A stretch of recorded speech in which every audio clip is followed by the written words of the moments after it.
Numa família aristocrata, composta por 6 filhos, a mãe, Elisa Lima de Oliveira Roxo, com descendência brasileira, o pai, Francisco dos Reis Lopes Stromp, prestigiado médico e diretor de 3 hospitais.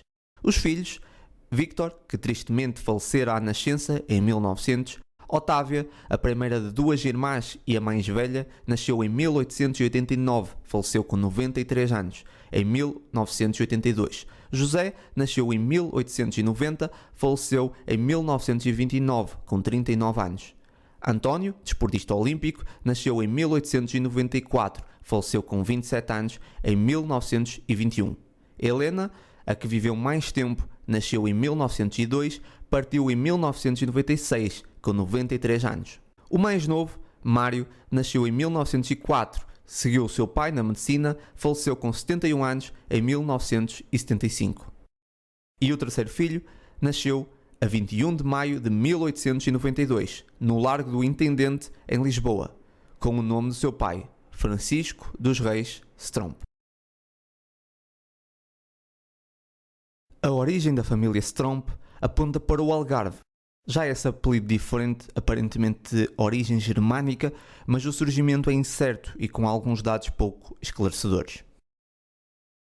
Francisco Stromp, ou Chico, como foi carinhosamente apelidado, adoeceu aos 3 anos. Os médicos, colegas de seu pai, aconselharam-no a sair de Lisboa com a justificação que precisaria de ar livre. Com isso mudaram-se para o Lumiar. E foi aí que Stromp conhecera José Outman Roquette, José Alvalade. Em 1904, com apenas 12 anos, Francisco, juntamente com os seus irmãos, José e António, José Alvalade e os irmãos Gavazo, resolveram formar um clube, na sequência do extinto Sport Clube de Belas, o Campo Grande Futebol Club. Mas a 13 de abril de 1906, durante uma Assembleia Geral, opiniões divergentes quanto ao objetivo da instituição levaram à saída de 5 membros, que ficaram conhecidos como os dissidentes. José Alvalade, com a ajuda do seu avô, Visconde de Alvalade, e 19 membros fundadores, entre eles Francisco Stromp, fundaram um novo clube, que passaria a chamar-se Sporting Clube de Portugal, oficialmente a 1 de julho de 1906. Aos 16 anos, em 1908, estreou-se na equipa principal do Sporting. Jogou frente ao Sport Lisboa e Benfica no primeiro derby e aparece numa icónica foto com Cosme Damião, fundador do clube encarnado. Jogou até em 1924 como médio avançado e chegou a fazer um jogo a guarda-redes. O Sporting festejou o seu primeiro título em 1915, campeão de Lisboa. Stromp, que era capitão e treinador, numa altura em que ainda não existia a figura de treinador, era chamado de capitão-geral do futebol. Como tal, pode dizer-se que Stromp não foi só o primeiro capitão dos Leões como treinador. Quem o viu em campo fala de uma qualidade acima da média, um jogador magnífico. Somou 107 jogos de Leão ao peito, com 13 títulos no total. Estando ligado diretamente às primeiras glórias do clube leonino. Teve ainda um bonito percurso na seleção, na altura Seleção de Lisboa, onde até chegou a representar a equipa lusitana no Brasil. Entre 1913 e 1922 somou 25 internacionalizações. Foi um atleta multidesportivo, não ao nível do seu irmão António Stromp, mas foi campeão nacional do lançamento do disco pelo Sporting. Até chegou a desempenhar funções de árbitro, numa altura em que eram os jogadores que cumpriam essa função.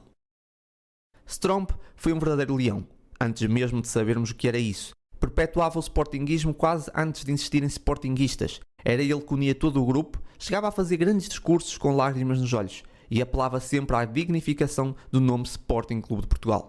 Foi também um exemplo de fair play, dizem que todos o respeitavam e gostavam dele, até os maiores adversários. Não há como esconder nas raízes leoninas uma ligação à monarquia, e Francisco Stromp não foge a este legado. Esteve envolvido em 1911 na tentativa da restauração da monarquia após a implantação da República dia 5 de outubro de 1910. Chegou a estar acampado em Monsanto. Após essa tentativa falhada, passou 2 meses preso no quartel de Queluz. Mas talvez o que se tenha arrependido mais durante esse tempo foi de perder um derby que o Sporting ganhara por 3-1. Trabalhou no Banco Nacional Ultramarino, mas sendo a sua vida o Sporting, aproveitava alguns dos seus conhecimentos e também fazia trabalho administrativo. Tinha muita responsabilidade e era ele que muitas vezes tratava das contas do clube. Praticamente nada mais importava além do seu amado clube. Não teve relacionamentos sérios e o seu único filho foi o Sporting. Em 1921, viu o seu irmão António falecer com sífilis e em 1929 perdeu o seu irmão José, 2 irmãos também ligados ao Sporting. Ainda viu partir outros amigos, como José Alvalade em 1918. Pouco tempo depois, Francisco descobriu que também tinha sífilis, e já com a dor da perda, dia 1 de julho de 1930, no dia do 24º aniversário do Sporting, Francisco ter-se-á levantado mais cedo, mas tomou um caminho diferente, da estação de comboio de Sete Rios. Quando se apercebeu da aproximação do comboio, despiu o casaco e correu de braços abertos ao seu encontro. Faleceu aos 38 anos. Após o Campeonato de Lisboa de 1923, conquistado pelos Leões, e a última conquista de Francisco Stromp nos relevados, terá escrito a seguinte carta: ganhámos o Campeonato de Lisboa sem contestação dos nossos adversários, e até com aplausos de todos eles. É isto um dos mais saborosos frutos do nosso trabalho. Ainda não chegamos ao fim, agora vamos disputar o Campeonato de Portugal. Pretendemos ganhá-lo, da mesma forma, sem contestação. A nossa vitória no Campeonato de Lisboa não se deve ao valor individual dos componentes da nossa equipa. Deve-se principalmente à correção que todos soubemos manter em todos os jogos que fizemos, à assiduidade aos treinos que todos compreenderam serem necessários para vencer e à disciplina que me orgulho de ter sabido manter, não usando outros meios que não fossem a evocação da amizade que por todos tenho e aquela que todos temos pelo Sporting Clube de Portugal. Confio novamente na vontade de todos para poder triunfar. Continuaremos a trabalhar sem um desfalecimento. Precisamos de honrar o nosso título de campeão de Lisboa, juntando-lhe o de Portugal. Precisamos de confirmar a contestação da derrota da época passada. Precisamos de efetivar a última aspiração da vida desportiva do capitão da primeira equipa: entregar o título de campeão de Portugal. Em 1962 foi criado o Grupo Stromp, apoiado nos valores de Francisco. Juntamente, os prémios Stromp, atribuídos aos sportinguistas por variados feitos pelo clube. A Câmara Municipal de Lisboa atribuiu o nome à rua, junto ao estádio, Rua Francisco Stromp, com um busto de homenagem. Em 1990, Stromp foi condecorado pelo governo português com a Medalha de Mérito Desportivo.